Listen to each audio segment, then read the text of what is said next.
July 21, 1942, the northern coast of Papua New Guinea. The air here does not function like the air in the civilized world. It is a physical weight, a suffocating soup of fungal spores, rotting vegetation, and humidity so dense it feels like breathing through a wet wool blanket, soaked in lukewarm water. To the men standing on the beach at Gona, the humidity is the least of their concerns, because on the horizon, the sea is burning. The Imperial Japanese Army has arrived, and they have not come to negotiate. They have come to finish what they started at Pearl Harbor, what they perfected in Malaya, and what they brutally executed in Singapore. They are the South Seas Detachment, the Nankai Shitai, under the command of Major General Tomitaro Hori, a man who does not believe in retreat, a man who views the island of New Guinea not as a barrier, but as a doormat to the Australian mainland.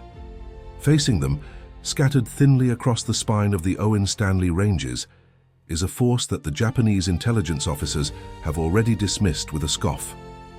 They are the 39th Battalion. The Australians call them Chocos, chocolate soldiers.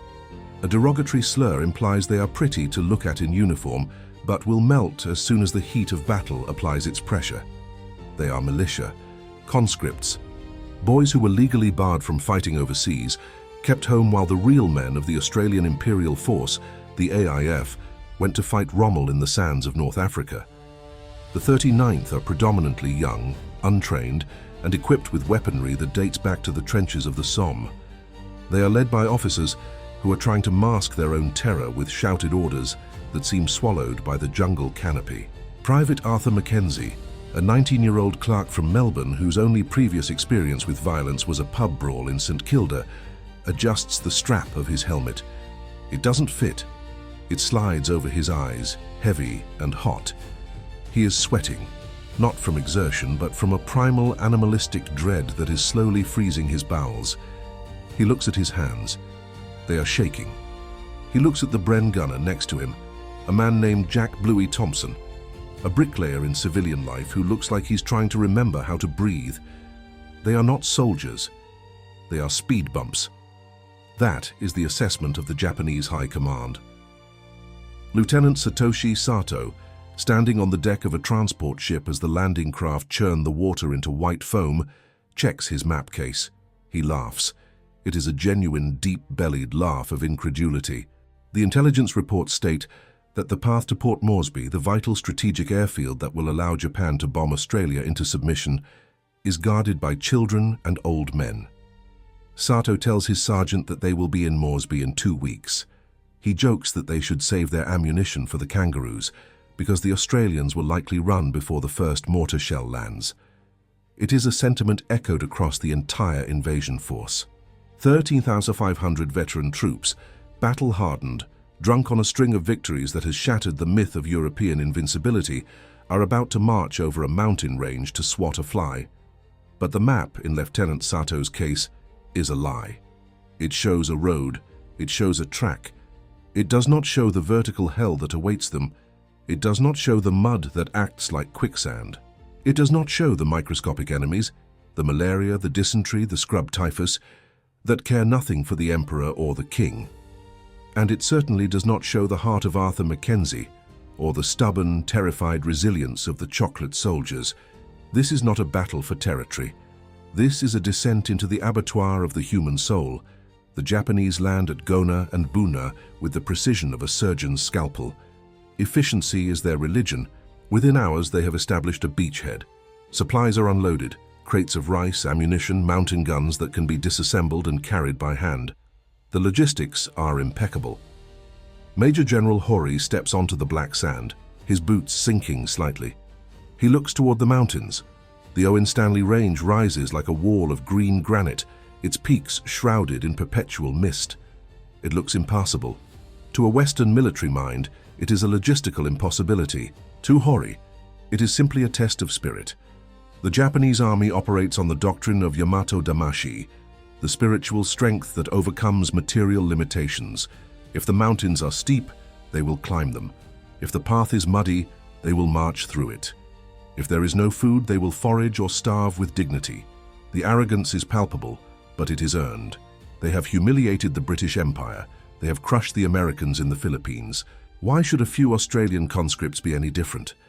Up in the forward positions near the village of Awala, the forward elements of the Papuan Infantry Battalion and the 39th are watching. They see the smoke. They hear the distant thrum of engines. Captain Sam Templeton, a man revered by his troops, a man who treats the Papuan carriers with a respect that confuses his superiors, knows that the hammer is about to fall. He sends a runner back.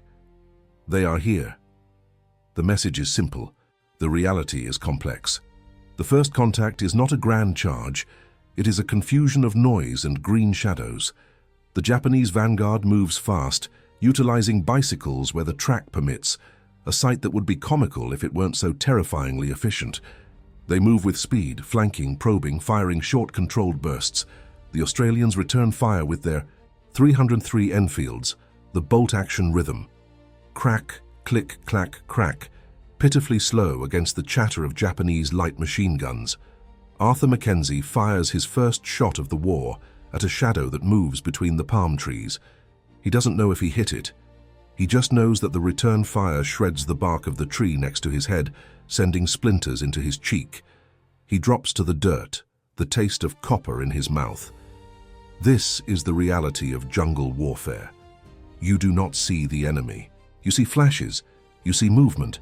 You fight ghosts who want to kill you. The order comes to pull back. It is the first of many. Withdrawal. Retreat. These are words that taste like ash. But to stand is to die.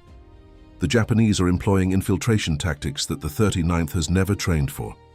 They slip through the jungle like water, appearing on the flanks, behind the lines, cutting off communications, creating panic.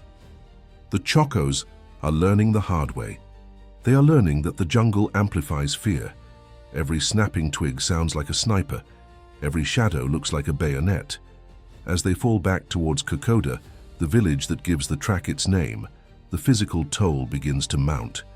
It has only been days, but already the boots are rotting. The constant wetness softens the skin of the feet until it peels away in white, necrotic strips. This is trench foot, but in the tropics, it rots faster.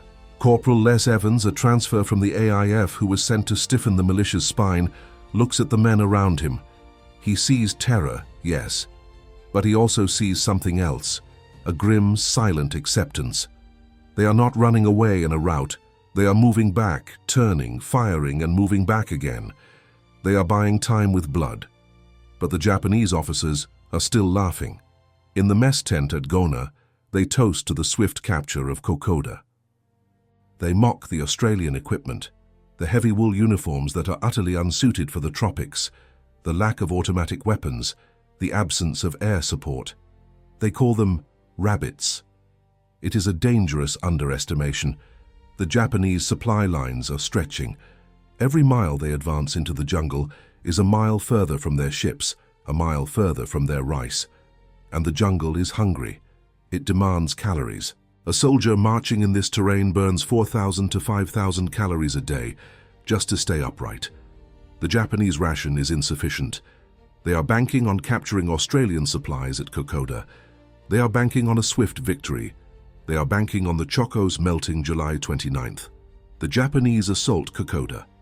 The village sits on a plateau, a small collection of administrative buildings and an airstrip that looks more like a cricket pitch carved out of the wilderness. It is the key. Whoever holds Kokoda holds the gateway to the mountains. Lieutenant Colonel William Owen, commanding the 39th, knows this. He deploys his men in a perimeter, digging shallow scrapes in the hard earth. They are exhausted. They are outnumbered 5 to 1. The attack comes at night. The Japanese love the night. It negates the Australian advantage in rifle accuracy. It creates chaos. They come screaming out of the mist, "Banzai!" the cry curdling the blood of the defenders. Flares pop overhead, casting a sickly, wavering light over the battlefield. Shadows elongate and twist. Grenades thump, the concussions vibrating in the chest cavities of the men hunkered down in the mud. Arthur Mackenzie is firing blindly now, working the bolt of his rifle until his hand is blistered. He sees a shape loom over the parapet, a Japanese soldier with a bayonet fixed, the steel glinting in the flare light. Mackenzie pulls the trigger. Click. Empty. He freezes. This is the moment of death. This is the end of the universe. But the Japanese soldier jerks violently, his chest erupting in a spray of red mist as Bluey Thompson cuts him down with a burst from the Bren gun. "Reload, you stupid bastard!" Thompson screams, his face a mask of soot and sweat. Mackenzie fumbles for a charger clip, his fingers slick with mud and oil. He jams it in, forces the bolt home. He is alive, for now, but the line is breaking. Colonel Owen runs forward to rally his men to plug a gap in the perimeter. He is silhouetted against a burning hut. A sniper's bullet finds him. He falls. The command structure begins to fracture. The order is given. Retreat. Again. They abandon Kokoda. They abandon the airstrip. They abandon the bodies of their friends to the jungle and the enemy. As they stumble back into the darkness towards Deneki, the fog of defeat is heavy. They have lost. The Laughable defense seems to be living up to its name. The Japanese occupy Kokoda. They celebrate. They have taken the first objective ahead of schedule. Lieutenant Sato writes in his diary, "The enemy is weak. They flee before our spirit. The road to Moresby is open." He does not know that the Australians have not fled. They have merely moved to the next ridge, and the next ridge is steeper. The Australian public is told little of the disaster unfolding in the north. The headlines speak of stiff resistance and strategic withdrawals. They do not speak of the dysentery that is now sweeping through the 39th Battalion like a plague. Men are shitting themselves to death. Their bowels turn to water, uncontrollable, humiliating. They cut the backs of their trousers out because they don't have the strength to pull them down every 10 minutes. They march in their own filth, the stench attracting swarms of flies that cover every inch of exposed skin, crawling into eyes, noses, and open sores. It is a degradation of the human form that is difficult to comprehend. A man is no longer a soldier. He is a vessel of suffering carrying a rifle. But in this filth something changes. The Chocos stop caring about the label. They stop caring about the politics in Canberra or the grand strategy of the Pacific. They care only about the man next to them. The bond of trauma begins to harden like concrete. At Deneki, looking down at the Japanese occupying Kokoda, they realize something. The Japanese are human. They bleed, they die, and they can be killed. On August 8th, the Australians do the unthinkable. They counterattack. It is a desperate, clawing action. They retake Kokoda briefly, a momentary reversal of the tide that shocks the Japanese commanders. It doesn't last. The Japanese numbers are too great, their mortars too accurate. The Australians are pushed back again, this time for good, back into the deep mountains, towards a place called Isurava. But the message has been sent. The rabbits have teeth. This brief counterattack buys critical days. It forces General Horiai to pause, to regroup, to bring up more supplies, and in war, time is the only currency that matters. While the 39th is dying in the mud back in Australia, the 21st Brigade of the AIF, the veterans, the real soldiers, are finally moving. But they are weeks away. For now, the 39th is alone. The retreat to Isurava is a death march. The track here is not a track. It is a ladder of tree roots and slime that ascends into the clouds. The Golden Stairs, they call it. A cruel joke. 2,000 steps carved into the mountainside, held in place by rotting logs. Each step is a knee-high lift. For a man carrying 70 pounds of gear, weakened by dysentery and malaria, each step is a monumental act of will. Men collapse. They simply stop. Their hearts give out. Their bodies shut down.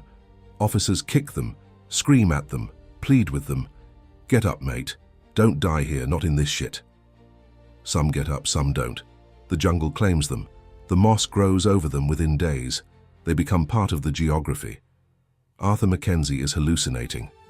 He sees his mother standing in the ferns, holding a glass of cold milk. He reaches for it, and his hand grasps a thorny vine that tears his palm. The pain snaps him back. He looks at Bluey Thompson.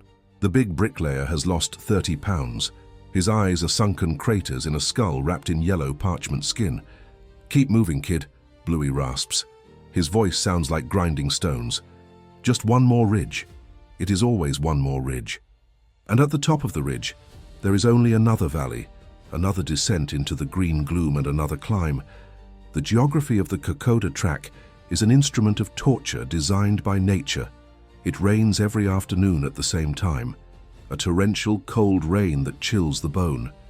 At night the temperature drops, men shivering in tropical uniforms, huddling together for warmth in mud-filled foxholes, listening to the jungle breathe. And the Japanese are coming. They are relentless. They are fueled by victory and the promise of Moresby. They are moving faster than the Australians, driven by officers who beat them with the flat of their swords if they falter. The Japanese supply lines are now a miracle of human endurance. Porters, conscripted locals and Japanese soldiers carrying 100-pound loads of rice and ammunition barefoot over the same hellish terrain. But their arrogance remains. They still believe this is a mop-up operation. They do not realize that they are marching into a trap. Not a tactical trap laid by a genius general, but a strategic trap laid by geography and the stubbornness of desperate men. Isurava. The name means nothing to the world in August 1942. It is a clearing on a ridge surrounded by steep valleys. It is here that the 39th Battalion is told to dig in. Stand and die is the unspoken order. There is nowhere left to run. Behind them lies the gap in the range that leads down to Moresby. If Isurava falls, the door is open. Lieutenant Colonel Ralph Honor arrives to take command. He is a calm, schoolteacher-like figure, a veteran of Greece and Crete. He looks at the ragtag collection of scarecrows that is his battalion. They are emaciated, filthy, their uniforms rotting off their bodies. Most have dysentery. Many have malaria. They have almost no heavy weapons. They have been fighting and retreating for weeks without relief. Honor does not give a speech about glory. He walks the line. He talks to the men. He looks them in the eye. He tells them that this is where they stop. He tells them that help is coming, but until it arrives, they are the wall. He organizes the defense with meticulous care. He places the few remaining Bren guns in interlocking fields of fire. He orders the men to dig deep, to clear fire lanes, to prepare for the onslaught. The men of the 39th look at Honor, and they see a man who isn't afraid, or if he is, he hides it well. It gives them something to hold on to. Arthur Mackenzie is digging a foxhole with his bayonet because he lost his entrenching tool days ago. The earth is hard, filled with roots. His hands are bleeding. He doesn't feel it. He is thinking about the Japanese. He knows they are out there, gathering like a storm. He wonders if he will ever see Melbourne again. He wonders if anyone will ever find his body if he dies here. He takes a piece of paper from his pocket, a letter he started writing to his girl Sarah 3 weeks ago. The paper is damp, the ink running. He can barely read his own writing. Dear Sarah, it's raining again. He folds it up and puts it inside his helmet liner. It's the safest place. If his head goes, the letter goes. It's a grim logic that makes perfect sense to him now. August 26th. The storm breaks. The Japanese artillery opens up. Mountain guns, hauled piece by piece up the track, begin to pound the Australian positions. The trees shatter. Wood splinters become deadly projectiles, jagged spears that impale men to the ground. The noise is deafening, a continuous roar that erases thought. Then comes the infantry, wave after wave. The Japanese tactics have changed. They are no longer just probing. They are throwing themselves at the Australian lines with a ferocity that borders on madness. They charge straight into the machine gun fire, climbing over the bodies of their fallen comrades to get at the Australians. It is a meat grinder. The Bren guns' barrel turn red hot. Bluey Thompson is firing in short, controlled bursts, cutting down rows of brown-clad figures. Come on, he screams, a manic grin on his face. It is the grin of a man who has accepted his own death and is now just trying to take as many of the enemy with him as possible. The Japanese get close. Hand-to-hand fighting breaks out in the forward pits. It is primal, ugly, intimate violence, men stabbing each other with bayonets, beating each other with rifle butts, choking each other in the mud. Arthur Mackenzie sees a Japanese soldier jump into his hole. The man is small, screaming, his eyes wide with adrenaline. He lunges with a bayonet. Mackenzie dodges, the blade tearing his sleeve.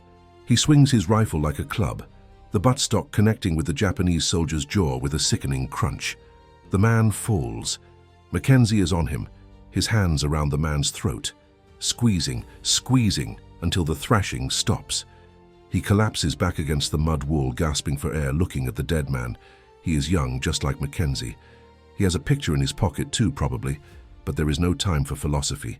The next wave is coming. The 39th holds. For 4 days, they hold. It is a miracle of stubbornness. They are outnumbered, outgunned, starving and sick, but they do not break. The chocolate soldiers have become forged steel, but steel can shatter. The sheer weight of the Japanese numbers is beginning to tell. Casualties are mounting. The aid post is a scene from Dante's Inferno. Men with horrific wounds lying in the mud, waiting for morphine that isn't there. The stretcher bearers, the fuzzy-wuzzy angels, the local Papuans, work tirelessly. They are the unsung heroes of this nightmare. Barefoot with hair like halos, they carry the wounded down the golden stairs with a gentleness that brings tears to the eyes of hardened men. They are the lifeline. Without them, every wounded man would be a dead man. But even their strength has limits. Major General Horii is frustrated. The timetable is slipping. Isurava should have fallen days ago. He commits his reserves. He orders a massive flanking maneuver. He is throwing everything he has at this ridge. He cannot understand why these Australians won't run. His intelligence reports said they were weak. His officers laughed at them. Why are they fighting like demons? The answer lies in the mud of Isurava. The 39th has nowhere else to go. They are fighting for their survival, yes, but they are also fighting for a newfound pride. They are no longer the rejects. They are the vanguard. And then, just as the line is about to snap, a rumor ripples through the trenches. Reinforcements, the 214th Battalion, the AIF, they are coming. Corporal Evans hears it first, a voice from the rear. "Make room, diggers, we're taking over." He turns and sees them. Giants in the mist. Men with confident strides, carrying modern weapons, looking fed, looking strong. The 214th has arrived. It is a moment of profound emotional release. Grown men weep openly. The relief is physical. The burden is being shared. But the AIF soldiers do not laugh at the militia now. They see the state of them. They see the gaunt faces, the hollow eyes, the mud-caked uniforms. They see the bodies piled in front of the foxholes, and they fall silent. There is no mockery, only respect. One AIF private, passing Arthur Mackenzie, hands him a packet of cigarettes. "You've done good, mate," he says quietly. "You've done bloody good." It is the highest accolade Mackenzie will ever receive. The Battle of Isurava intensifies. The arrival of the 214th stabilizes the line, but it does not stop the Japanese. Horii senses that the balance is shifting. He knows he must break them now or risk a war of attrition he cannot win. The fighting descends into savagery. Private Bruce Kingsbury of the 214th sees a Japanese breakthrough on the right flank. He doesn't wait for orders. He grabs a Bren gun and charges, alone, into the teeth of the enemy fire. He fires from the hip, mowing down dozens of Japanese, clearing a path, breaking the momentum of the assault. He falls, shot by a sniper, but his sacrifice saves the battalion headquarters.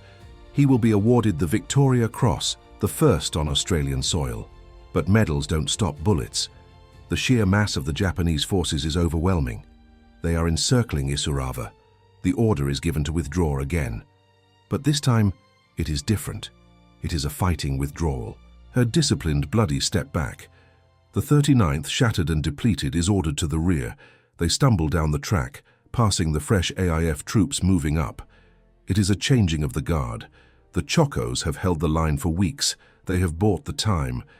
Now the heavyweights will fight, but the cost has been exorbitant. As Mackenzie walks away from Isurava, he looks back. The ridge is shrouded in smoke. The noise is a continuous rumble. He has left his youth on that ridge. He has left his innocence. He is 20 years old and he feels 80. He touches the helmet liner where the letter to Sarah sits. He is alive. But the Japanese are still coming, and the track is long. The Japanese officers are no longer laughing. Lieutenant Sato is dead, his body lying in the Kogon grass, a bullet hole in his forehead. His diary is in the pocket of an Australian intelligence officer. The entry for August 29th is unfinished. It ends with a scrawl. The rain. They do not stop. The mountains. The arrogance has evaporated, replaced by a creeping dread. The Japanese army is winning battles, but they are losing the war against the jungle. Their supply lines are stretched to the breaking point. The rice is running out. The soldiers are eating roots, grass, and in the darkest whispers, the flesh of the fallen. The 96 days have begun, the days that will turn the invincible army into a procession of ghosts. The days that will turn 5,600 troops into graves. But for now, the Japanese flag flies over Isurava, a hollow victory, because every step they take towards Moresby is a step closer to their own destruction. The Australians are not beaten, they are coiling. They are dragging the Japanese deeper into the green hell, stretching the rubber band until it snaps. And when it snaps, the recoil will be devastating. The nightmare of the Kokoda track is far from over. It is only just beginning. Major General Hori stands on the captured ridge of Isurava. He should be elated. He has driven the enemy from their stronghold. He looks south, towards the gap in the ranges. Moresby is closer, but he looks at his men. They are not cheering. They are slumped against trees, gasping, their uniforms torn, their eyes dead. They are exhausted. The victory at Isurava cost him 500 men killed and wounded. Elite troops, irreplaceable. And the Australians? They slipped away. They did not surrender. They melted back into the jungle to dig another hole, to set another ambush. Hori feels a cold premonition. He realizes that the map was wrong. The distance to Moresby is not measured in miles. It is measured in ridges, and there are so many ridges. He orders the advance to continue. Pursue! The order echoes down the line. But the pursuit is slow. The Japanese soldiers are now carrying the weight of their own dead as well as their gear. They leave the bodies where they fell. Hasty, shallow graves that the rain will wash away in days. The smell of death hangs over Isurava like a shroud. It is a smell that will follow them for the rest of the campaign, the sweet stench of rotting flesh mixed with cordite and damp earth. It is the perfume of the Owen Stanleys. Down the track, the remnants of the 39th reach the staging area at Myola. It is a dry lake bed, a rare open space in the jungle. It looks like paradise. There is food here, biscuits, bully beef, tea, hot, sweet tea. Arthur Mackenzie sits on a log, holding a tin mug with both hands to stop them shaking. He takes a sip. It burns his tongue, a wonderful grounding sensation. He looks around. The battalion is a skeleton. Roll call is a heartbreaking litany of silence. Smith? Silence. Jones? Silence. O'Brien? Dead, Sarge. Peterson? Missing. It goes on and on. The gaps in the ranks are physical wounds. These were boys from the same suburbs, the same cricket clubs, the same streets. Now they are part of the mud. But there is a hardness in the survivors' eyes now. The fear is gone, replaced by a cold, calculating hate. They know the enemy now. They know how they fight. They know they can be stopped. The myth of the Superman is dead. The Japanese are just men, and men can be killed. The 39th is pulled out of the line. They are done. They have done their duty. They are sent back to Moresby, then to Australia. But they leave something behind. They leave a legacy. They have proven that the Australian soldier, regular or militia, will not bow. They have bought the AIF time to deploy. They have saved Port Moresby, though no one knows it yet. As they march away, they pass the fresh battalions moving up. The 227th, the 216th, thousands of men, artillery, supplies. The sleeping giant of the Australian military machine has finally woken up, and it is angry.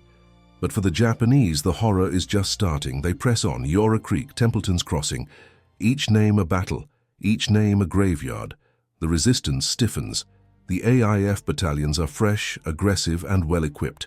They use the jungle against the Japanese. They set ambushes that wipe out entire platoons. The Japanese advance slows to a crawl. The daily gain is measured in yards, not miles. And the hunger grows. The supply columns from the coast have stopped. The Allied Air Force is pounding the supply lines, sinking the barges, bombing the bridges. The Japanese soldiers are starving. They are eating their leather belts. They are eating the pith from palm trees. They are dying of starvation while holding a rifle. The irony is brutal. The officers who mocked the Chocos for their lack of supplies are now commanding armies of skeletons. Lieutenant Colonel Honor's defense at Isurava didn't just stop the Japanese, it bled their logistics dry. It forced them to expend ammunition they couldn't replace and eat rations they couldn't replenish. It was the turning point. The high watermark of the Japanese Empire in the Pacific wasn't Midway or Guadalcanal alone. It was a muddy ridge in Papua New Guinea, held by a bunch of teenagers who refused to run. But the Japanese spirit is a terrifying thing. Even starving, even sick, they keep coming. They are driven by a fanatical devotion to the emperor that transcends logic. They launch suicide charges, human waves of bone and desperate courage. The Australians cut them down, but the psychological toll is immense. How do you fight an enemy that wants to die? You kill them. You kill them until there are none left. This is the grim arithmetic of the Kokoda track. September approaches. The Japanese are within sight of the lights of Port Moresby. They can see the searchlights sweeping the sky at night from the ridge at Yoribaiwa. They are so close, only 30 miles. But it might as well be the moon. They have nothing left, no food, no ammo, no strength. General Horii looks at the lights. He knows he has failed. The order comes from Tokyo. Withdraw. It is the most bitter word in the language. To turn back. To walk back over the mountains they just conquered. To walk back through the graves of their friends. To walk back into the nothingness. The retreat begins. And if the advance was hell, the retreat is the apocalypse. The Japanese army disintegrates. It becomes a rabble of dying men shuffling towards a coast that feels 1,000,000 miles away. The Australians switch from defense to offense. They become the hunters. They pursue the Japanese with a relentless fury. They find the evidence of the Japanese desperation. Bodies with no flesh on the thighs. Cannibalism. It is the ultimate taboo, the final descent into madness. The Australians find diaries on the bodies. Diaries that speak of missing home, of cherry blossoms, of mothers. Diaries that mirror their own. It is a tragedy of Shakespearean proportions, played out in a theatre of rotting green. The order to withdraw does not arrive as a crisp command from a proud officer. It seeps down the line like a poison, a whispered rumor that becomes a horrifying certainty. At Yoribaiwa Ridge, Private Kenji Tanaka, a farmer from Hokkaido whose hands were made for soil, not for the cold steel of an Arisaka rifle, hears it from his corporal. Retreat. The word is alien. It is not in the lexicon of the Imperial Japanese Army. They do not retreat. They advance or they die in place. To turn one's back on the enemy is the ultimate shame, a stain on one's family, a betrayal of the emperor himself. Tanaka looks through the dripping ferns towards the distant glow of Port Moresby. They were so close. He had imagined marching through its streets, the victory parade, the telegram home announcing his glorious contribution to the empire. Now that dream dissolves into the malarial mist. He looks at his comrades, gaunt faces, hollowed eyes burning with a feverish light, bodies racked with dysentery. There is no debate, there is no anger, there is only a profound, bottomless exhaustion. They have nothing left to fight with. The spirit, the Yamato Damashi that was supposed to conquer mountains and bend reality to their will, has been ground into the mud by starvation and disease. They turn around, and the true hell of the Kokoda track begins. The pursuit by the Australians is not immediate. When the 25th Brigade cautiously advances onto Yoribaiwa Ridge, they find it abandoned.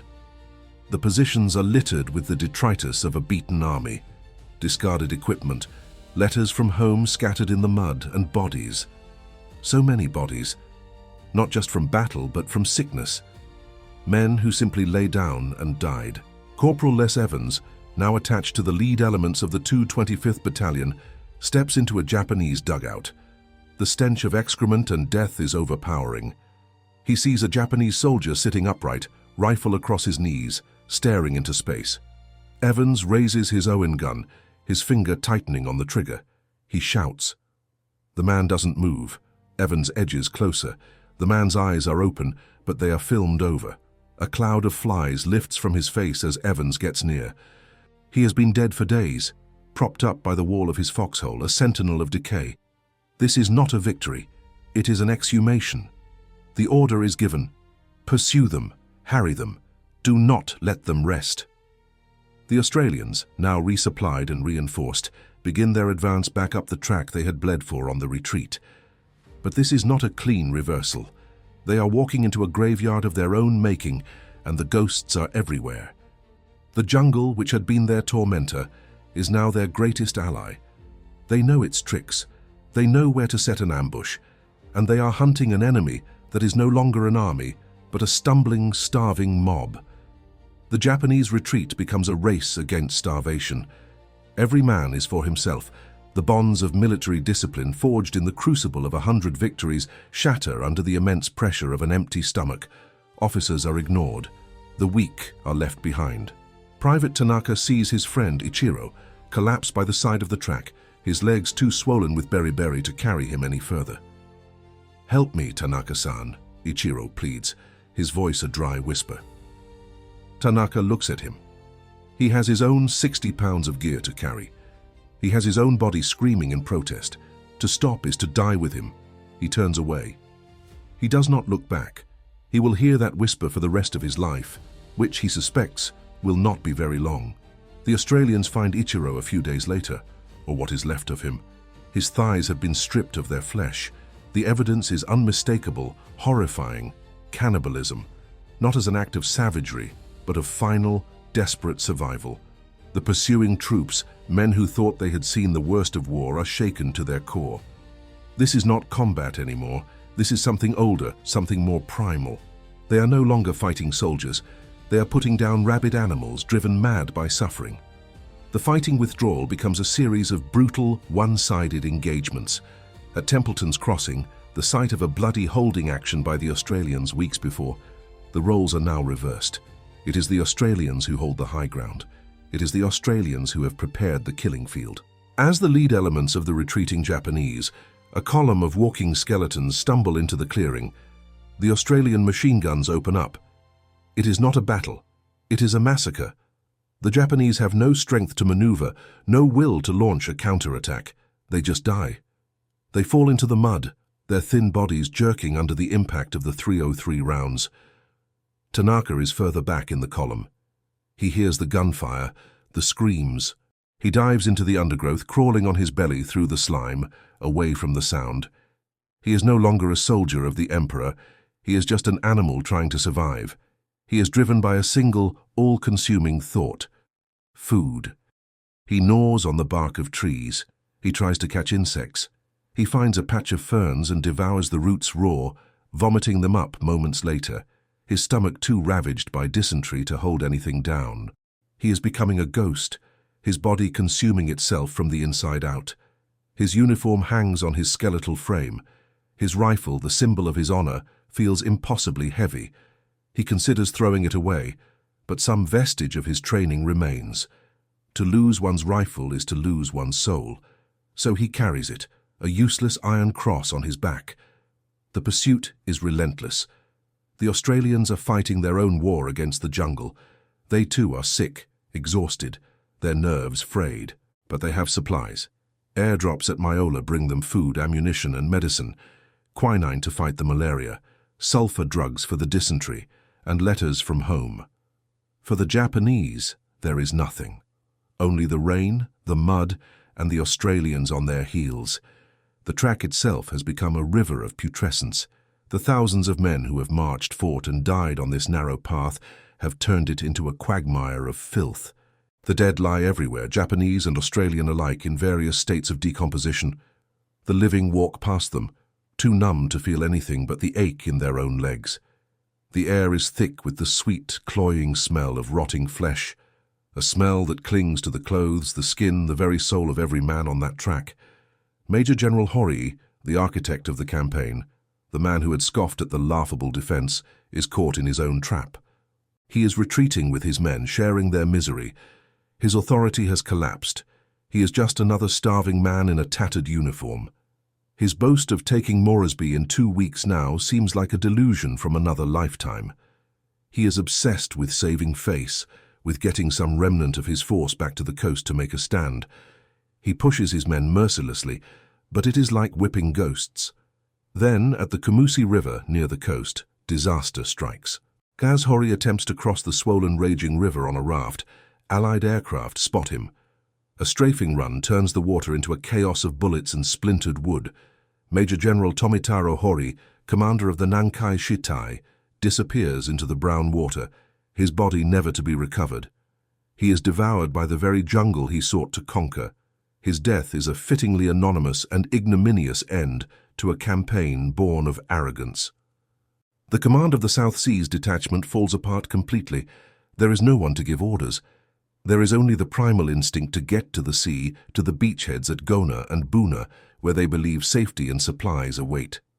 For Private Tanaka, the sight of the sea is a religious experience. After weeks in the suffocating green twilight of the jungle, the open sky and the flat horizon are like a promise of salvation. He stumbles out onto the black sand of the Gona beach, falling to his knees. He has made it. He is one of the few.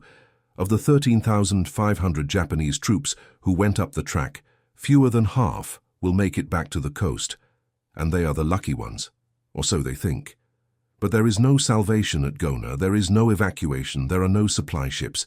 Instead, there are bunkers, concrete and logs dug into the sand, connected by trenches, and there are orders not to retreat, not to rest. The orders are to defend the beachheads to the death. They have walked out of one hell and straight into another. The Australians are right behind them, and now the Americans are here too. The US 32nd Infantry Division, fresh, well-equipped and utterly unprepared for what they are about to face, land on the coast to the east of the Japanese positions. The final act of the Kokoda campaign is about to begin. The Battle of the Beachheads. The Laughable jungle defense has bled the Japanese army white on the mountain track. Now the Allies have gathered to annihilate the survivors on the coast. For the Australians who pursued the Japanese down the track, there is a sense of grim satisfaction, but no joy. They have seen too much. They have walked through the valley of the shadow of death, and it has changed them forever. They are no longer the fresh-faced AIF veterans who marched up the track weeks ago, confident in their superiority. They are as gaunt and as haunted as the men of the 39th Battalion they had relieved. They have learned to hate, not a clean, patriotic hate, but a deep personal, grinding hatred, born of witnessing unimaginable suffering and depravity. They look at the Japanese bunkers at Gona and Buna, and they feel no pity. They just feel a cold, hard need to finish the job. To erase this stain from the face of the earth, the fighting for the beachheads will be a new kind of horror. It will not be a war of movement and ambush like on the track. It will be a static, brutal frontal assault against a fanatical, entrenched enemy who has been ordered to die. It will be a meat grinder even more intense than Isurava. The Americans in particular will learn a brutal lesson. Their commander, General MacArthur, sitting in his headquarters in Brisbane hundreds of miles away, will demand quick results, not understanding the nature of the terrain or the enemy. He will sack commanders, demanding no more malaria, as if it were a matter of poor discipline. He will throw his men against the Japanese bunkers with catastrophic results. The 32nd Division will suffer more casualties in the swamps of Buna than in many of the more famous battles in Europe. They will call it Bloody Buna for a reason. Private Tanaka is given a new rifle and a position in a waterlogged bunker at Gona. His dysentery is worse than ever. He has a fever that makes the world shimmer and waver. But he is a soldier again. He has a purpose, to kill as many of the enemy as possible before he is killed. The brief hope he felt on seeing the sea has vanished, replaced by a dull, fatalistic resignation. He looks out through the narrow firing slit. He can see the palm trees, the sand, the surf. It looks like a postcard, but he knows that beyond the trees the enemy is gathering, the Australians, the Americans. He remembers his corporal's words on the day they landed, a lifetime ago. "We will be in Moresby in 2 weeks," he almost laughs. It is a dry, rasping sound that turns into a hacking cough. The mockery of the Japanese officers has come full circle. The laughable defense has trapped them. The 96 days have bled them, starved them, and led them to this final hopeless stand. They are surrounded, outnumbered, with no hope of reinforcement or escape. The 5,600 graves promised in the title are already being dug, not just on the track, but here, in the black sand of the Papuan coast. The tide of the war in the Pacific has turned, but it turned not on the decks of aircraft carriers at Midway, but here in the stinking mud and fetid jungles of New Guinea, where a few thousand chocolate soldiers refused to melt. Their sacrifice had not won the war, but it had made the victory possible. It had bought the most precious commodity of all time. And now the bill was coming due for the Japanese. The Australians and Americans were here to collect, and they would be paid in blood. The final battle for Papua is about to begin, and it will be a fight to the last man. For Arthur Mackenzie, recovering in a hospital in Port Moresby from malaria and exhaustion, the war feels distant. He has nightmares. He sees the faces of the dead, both Australian and Japanese. He feels the phantom weight of his pack, the slime of the track under his feet. He reads the news reports about the battles for Gona and Buna. He sees the casualty lists, and he feels a profound soul-crushing weariness. He is a hero. He is a survivor of the 39th, but he feels no pride. He just feels empty. He survived the track. But part of him will never leave it. It is buried up there, in the green twilight, somewhere between Isurava and the Golden Stairs, alongside the men who didn't come back. The cost of stopping the unstoppable tide was higher than anyone could have imagined, and the final payment was still to be made. November 1942. The northern beachheads of Papua. Gona, Buna, Sanananda. These names, previously unknown even to most cartographers, are now synonymous with a specific, claustrophobic breed of horror. The Japanese retreat from the Kokoda track has ended here, not in safety, but in a trap of their own design. The survivors of the Nankai Shitai, the skeletal remains of General Hori's grand ambition, have burrowed into the earth. They have constructed a labyrinth of bunkers using coconut logs, sand-filled oil drums, and the very ground itself. These are masterpieces of defensive engineering, almost invisible until a muzzle flash erupts from a firing slit inches above the ground. Inside these tombs, men like Private Kenji Tanaka wait. The fever from his malaria has burned away his fat, his muscle, and his fear. He is a husk, animated only by duty and the vague, terrifying promise of the Bushido Code. He has 6 rounds left for his arisaka. He has half a canteen of foul water, and he has orders: kill 10 of the enemy before you die. It is a simple equation, a transaction of blood. Outside the bunkers, the Allies are learning a new, bitter lesson. The Australian 7th Division and the American 32nd Division are throwing themselves against these fortifications with tragic, clumsy bravery. The jungle has given way to kunai grass swamps and stagnant water. The heat is even more oppressive here on the coast than in the mountains. It is a sauna where the steam smells of sewage and rot. General MacArthur, safely ensconced in Brisbane, is apoplectic. He does not understand why his troops are bogged down. He does not see the swamps that swallow men to their waists. He does not see the pillboxes that are impervious to mortar fire. He demands victory. He relieves General Harding of the 32nd Division, replacing him with General Eichelberger, with the chilling order: "Bob, I want you to take Buna or not come back alive." This pressure filters down to the men on the ground as a suicidal urgency. They are ordered to charge, again and again, into the teeth of machine guns they cannot see. American GIs, green troops who have never heard a shot fired in anger, are mowed down in swathes in the sucking mud of the swamps. Their bodies drift in the water, bloating in the tropical sun, nudging against the roots of mangroves.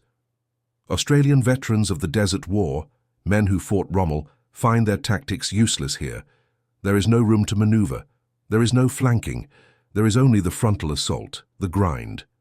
Corporal Les Evans, back in action after a brief respite, leads a section of the 225th Battalion against a Japanese strongpoint at Gona. The air is thick with mosquitoes and bullets. Evans crawls forward, mud caking his eyes. He can hear the Japanese talking in their bunker. They sound calm, almost conversational. It is unnerving. He primes a grenade, counts to 2, and hurls it. The explosion is muffled by the logs and sand. Silence. Then the chattering of a Nambu light machine gun erupts again. The bunker is untouched. "Bring up the Piat!" Evans screams, referring to the projector infantry anti-tank weapon. It is a clumsy, spring-loaded spigot mortar, hated by the troops for its unreliability. But it is all they have to crack these nuts. A private scrambles forward with the heavy weapon. He lines up the shot. Thwump. The bomb strikes the bunker wall. A dull thud. It fails to detonate. Evans curses the gods of war. This is the reality of the beachheads. Failure, frustration, death, and the heat. Always the heat. It cooks the brains inside the skulls. It accelerates the rot of the dead. The battlefield is a pestilential sore. The water table is so high that digging a foxhole means sitting in water. Men sleep standing up, leaning against trees, their boots rotting on their feet. Trench foot becomes jungle rot, a fungoid consuming of the flesh that leaves raw weeping ulcers. The Japanese inside the bunkers are suffering even worse. They are trapped with their dead. There is no sanitation. They defecate in the corners of their fighting pits. The smell is a weapon in itself. But they do not surrender. To surrender is to cease to exist as a human being in the eyes of their culture. So they fight. They fight with a nihilistic fury that terrifies the Allies. When their ammo runs out, they use bayonets. When their bayonets break, they use rocks. When they are too weak to lift rocks, they clutch grenades to their chests and wait for an Allied soldier to get close enough. It is a war of extermination. The Laughable defense has become a grindstone that is pulverizing two armies. The 96 days have passed, but the dying continues. The Japanese officers who mocked the Australians are now mostly dead. Those who remain are shadows, scribbling final poems on the backs of maps, apologizing to the Emperor for their failure. One such officer is Colonel Yokoyama, commanding the defense at Buna. He is a pragmatic man. He knows the end is inevitable, but he will make the Allies pay for every inch of black sand. He organizes snipers in the palm trees, men tied to the trunks high above, invisible in the fronds. They pick off officers, radio men, medics. They are suicide troops. Once they fire, they are spotted. They cannot climb down. They stay up there until they are riddled with bullets, their bodies hanging limp in the harness, rotting in the sun, a macabre warning to those below.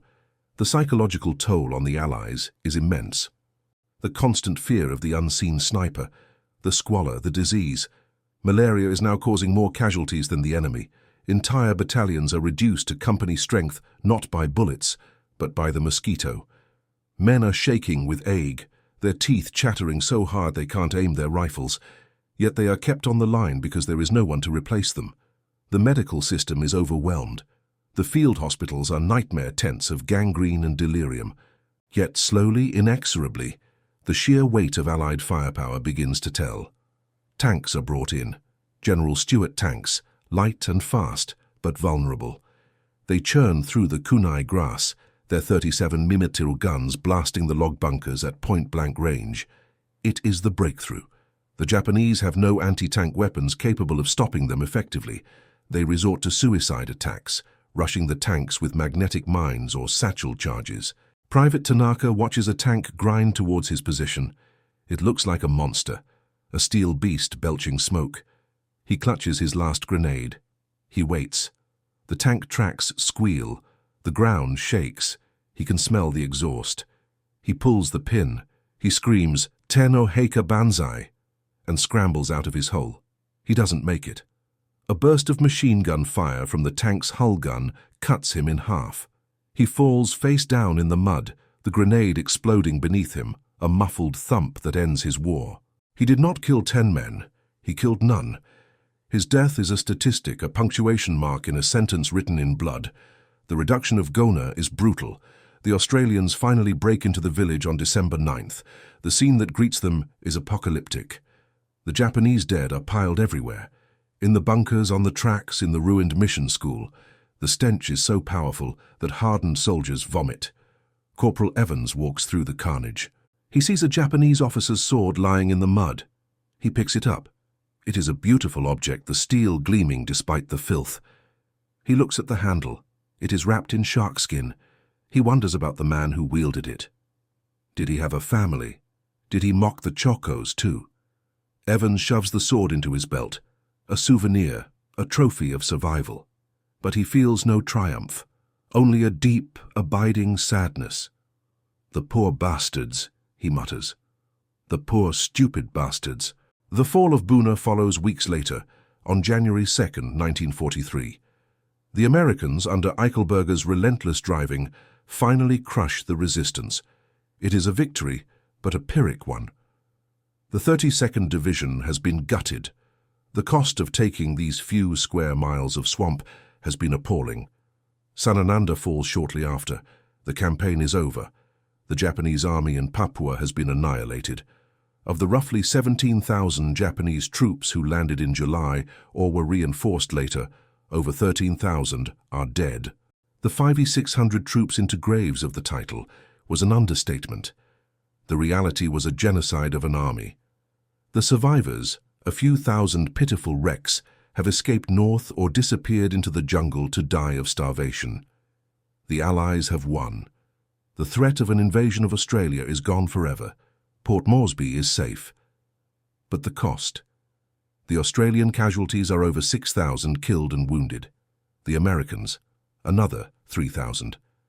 Sickness has claimed tens of thousands more. It is one of the costliest campaigns in the Pacific theater per capita. As the guns fall silent, a strange quiet descends on the beachheads. The birds return. The waves lap against the shore, washing away the blood. The jungle begins its work of reclamation. Vines creep over the bunkers. Grass sprouts through the rib cages of the unburied dead. Nature is indifferent to human suffering. It simply consumes. Back in Australia, the newsreels proclaim a great victory. They show images of smiling troops, of captured flags. They do not show the bodies bloating in the swamp. They do not show the eyes of the men who have returned. Arthur Mackenzie is discharged, medically unfit. His malaria is chronic. His nerves are shot.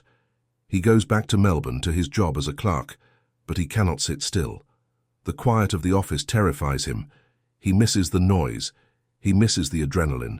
He misses Bluey Thompson, who died at Gona, shot in the throat while trying to save a wounded mate. Mackenzie walks the streets of St. Kilda at night, looking at the civilians. They laugh. They drink. They complain about rationing. They have no idea. They live in a world of soft edges and bright colors. Mackenzie lives in a world of grey mist and green shadows. He is a ghost in his own life. He writes to Sarah. He tries to explain, but the words won't come. How do you explain the smell of a rotting army? How do you explain the sound a man makes when he drowns in his own blood? You don't. You lock it away in a box in your mind, and you hope the lid stays shut. But at night in the dark, the lid opens, and the jungle comes back. The legacy of the Kokoda campaign begins to solidify into legend. It becomes Australia's Thermopylae, the story of the ragged militia who stood against the might of an empire. The Chocos are vindicated. They are heroes. But the men who were there know the truth. It wasn't about heroism. It wasn't about the flag. It was about endurance. It was about suffering. It was about the guy next to you. It was a tragedy of errors, of arrogance, of waste. The Japanese officers who mocked them were guilty of the ultimate military sin, hubris. They underestimated not just the enemy, but the environment. They thought their spirit could conquer gravity and biology. They were wrong. And 13,000 of their men paid the price. The diary of Lieutenant Sato, found on the track, ends up in a museum. It sits under glass, a relic of a dead man's thoughts. Visitors look at it. They read the translation. The enemy is weak. They shake their heads. They do not understand. Sato wasn't stupid. He was just a product of a system that believed its own propaganda, a system that taught that will was superior to matter. The jungle taught him otherwise. The jungle is the ultimate arbiter of truth. It strips away the lies, the uniforms, the ranks. It leaves only the animal. And the animal wants to live. The irony is that in their desperation, in their starving, disease-ridden state, the Japanese soldiers at the end showed a resilience that mirrored the Australians at the beginning. They held on when all hope was lost. They fought for a cause that had abandoned them. They were the mirror image of the Chocos. two armies, locked in a death embrace, mirroring each other's suffering. The campaign changed the Australian psyche. It shifted the focus from Europe and the Middle East to the immediate region. It forged a new national identity, one based not on the colonial ties to Britain, but on a gritty, self-reliant independence. The fuzzy-wuzzy angels, the Papuan carriers, became icons of compassion and brotherhood. Their role was acknowledged, celebrated. But for the Papuans themselves, the war was a bewilderment. Their land destroyed, their villages burned, their people caught in the crossfire of a war they didn't start and didn't understand. They buried the dead of both sides with equal care. To them, they were all just men who had lost their way. The years pass. The jungle reclaims the track. The bunkers rot. The bones are swallowed by the earth. But the scars remain. In the minds of the veterans, in the history books, in the national consciousness. Arthur Mackenzie grows old. He marries Sarah. They have children. He never talks about the war. But every year on Anzac Day he marches, he wears his medals. He meets the few remaining survivors of the 39th. They drink beer, they laugh. But their eyes are the same. They are the eyes of men who have seen the end of the world. One year in the 1980s, a Japanese delegation visits Kokoda, veterans of the Nankai Shitai. Old men, bowed and fragile. They meet the Australian veterans. There is tension at first, awkwardness, then a handshake. Fei Bo. Tears. They walk the track together. Former enemies united by a shared trauma that no one else can understand. They stop at Isurava. They lay wreaths. They pray for the spirits of the dead. Mackenzie watches a Japanese veteran weeping at a memorial stone. He recognizes the look. It is the look of a man remembering his lost youth, remembering the friends who didn't come home. Mackenzie walks over. He puts a hand on the man's shoulder. The man looks up. He sees the Australian service pin on Mackenzie's lapel. He bows low. "I am sorry," he says in broken English. "I am so sorry." Mackenzie nods. "Me too, mate," he says. "Me too." It is a moment of profound reconciliation, a closing of the circle. The hate has finally burned itself out, leaving only the ashes of memory. The mocking laughter of the Japanese officers in 1942 has been silenced by decades of sorrow. The laughable defense is now hallowed ground. The 96 days are etched into eternity, and the 5,600 graves, and the thousands more uncounted, are a silent testament to the folly of war. But the story isn't just about the past. It resonates in the present. It is a warning about underestimating your opponent, a warning about the cost of arrogance, a warning about the fragility of civilization.